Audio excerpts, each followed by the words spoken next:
Welcome to Mindful Moments, where we nourish your mind on the go. Today we're using AI-powered narration to guide you through a captivating book analysis. Imagine a world where time flows backward. A creature with blades for hands stalks pilgrims, and a poet becomes something more epic. Wow. That's the world we're diving into today. You've provided us with excerpts from Hyperion, Dan Simmons' sci-fi epic, and we're here to extract the most fascinating details and thought-provoking themes. Sounds good. What's immediately striking about Hyperion is the setting itself. Okay. We're not talking about a familiar Earth-like planet. Right. This is Hyperion on the fringes of known space, where the hegemony of man, that's the vast interstellar government that humanity has established, is barely holding on. It sounds almost like a frontier. A wild west of space. Yeah, I think. And in this wild west, we have the time tombs, these structures that actually move backward through time. Think about that for a moment. It's not just a cool sci-fi concept. It's something that challenges our very understanding of how time works. Right. Simmons uses the time tombs to explore how our perception of time is flawed, how the past isn't truly separate from the present. So it's almost like these structures are messing with the fabric of reality itself. Exactly. And that's before we even get to the Shrike. Ah, yes, the Shrike. You shared some excerpts about this creature, and honestly, it gave me chills. It's described as having blades for hands and being worshipped by some as a god, feared by others as a demon. What's interesting is that the Shrike seems to be connected to these time tombs in some way, but how? That's one of the big mysteries that unfolds as the story progresses. And that's where the pilgrims come in, right? We have excerpts from the journals of these 7 individuals who are on a pilgrimage to the time tombs. Each one is carrying their own secrets and motivations. We have the consul, a man burdened by a horrific event from his past on the planet Brescia. He's being subtly manipulated, adding another layer of tension to his pilgrimage. Then there's Colonel Cassad, a hardened soldier with a mysterious connection to the Shrike himself. And you can't forget the poet, Martin Salinas. He's a bit of a wild card, cynical and prone to drinking. Sure.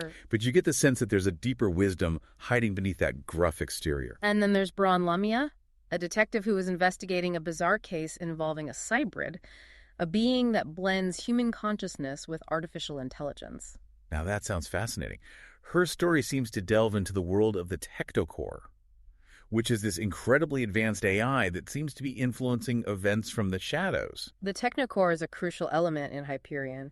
It represents the potential dangers of technology taken to its extreme. So you have these 7 very different individuals, each with their own story, drawn to these mysterious time tombs, while this powerful AI might be pulling the strings from behind the scenes.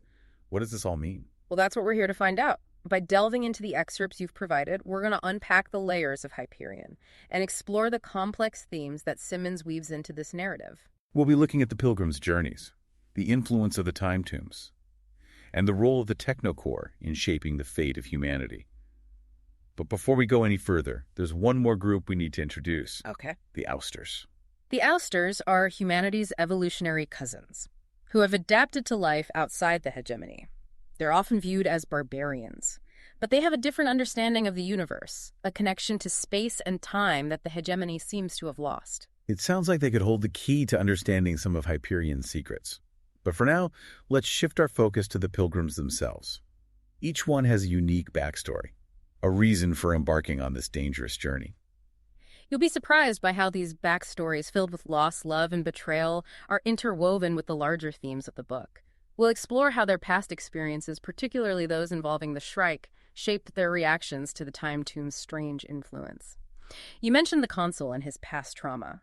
Yeah. It's not just a backstory. It's a key to understanding his motivations. Imagine being responsible for the death of millions, a tragedy you were manipulated into causing. That would weigh heavily on anyone's soul. The excerpts hinted at this event on the planet Brescia, a place where the technocore's influence seems particularly strong. Yes, and this incident highlights the technocore's subtle but pervasive control over the hegemony. They manipulate information, events, even people to further their own agenda. It makes you question everything you read, wondering who's truly in control. And how does this tie back to the pilgrims and their journey to the time tombs? Well, think about how the consul's guilt and paranoia might make him susceptible to the time tomb's influence. What if his memories, his very perception of time, become distorted? It's like the time tombs are amplifying his inner turmoil, his struggle to come to terms with his past. And it's not just the consul. Each pilgrim is bringing their own baggage, their own unresolved issues to this pilgrimage. Oh. Remember Colonel Cassad and his strange connection to the Shrike? We don't have all the details yet. But it's clear that his past experiences, particularly his military campaigns, have shaped his understanding of the Shrike and the time tombs. From the excerpts, it seems like he's prepared for a battle, almost as if he sees this pilgrimage as a confrontation with destiny itself. Which raises an interesting question. Are the pilgrims choosing to go to the time tombs? Or are they being drawn there by some unseen force? Is it free will? Or are they pawns in a larger game? And if there's a larger game being played, who are the players? Is it the Technocore or something else entirely? That's one of the things I find so compelling about Hyperion. It keeps you guessing, constantly questioning what's real and who's pulling the strings. And then there's the poet, Martin Salinas. Yeah. He seems almost detached from the other pilgrims, more observer than participant. I was struck by his cynicism, his sardonic wit. He seems to see through the illusions, the pretenses of the other pilgrims. But don't be fooled by his jaded exterior. Salinas possesses a deep understanding of Hyperion's history and culture. He might hold the key to understanding the time tombs, even the Shrike itself. In one of the excerpts, he mentions a poem about the Shrike, almost as if he knows more than he's letting on.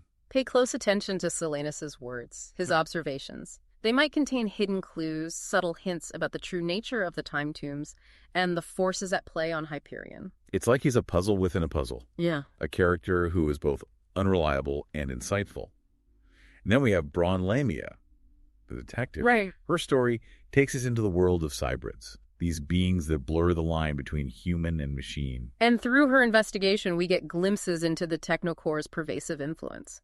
They're not just a distant, abstract force. They're actively manipulating events on Hyperion, using cybrids as tools to further their own agenda. It's chilling to think that even our own consciousness could be manipulated, used as pawns in this technological chess game. And remember, Braun's investigation is intertwined with the pilgrim's journey. Oh. What if her pursuit of the truth about cybrids leads her to the time tombs?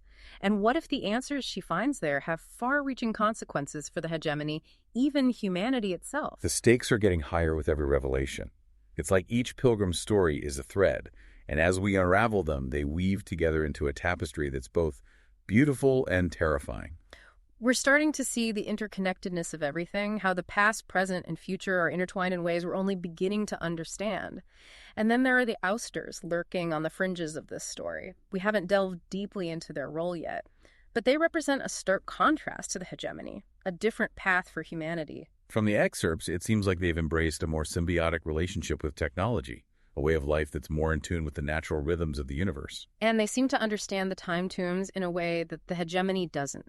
Perhaps their knowledge, their perspective, holds the key to unlocking the mysteries of Hyperion. But how will the pilgrims react to the ousters? Will they see them as allies, or as another threat in this already dangerous landscape? We'll have to keep reading to find out. But remember, the ousters aren't just another faction in this cosmic power struggle. They represent a different way of being human, a different way of relating to the universe. Yep. Their presence challenges the hegemony's assumptions, their very definition of what it means to be human. It's almost like Simmons is presenting us with a choice: the hegemony's path of technological control, or the ouster's path of adaptation and symbiosis.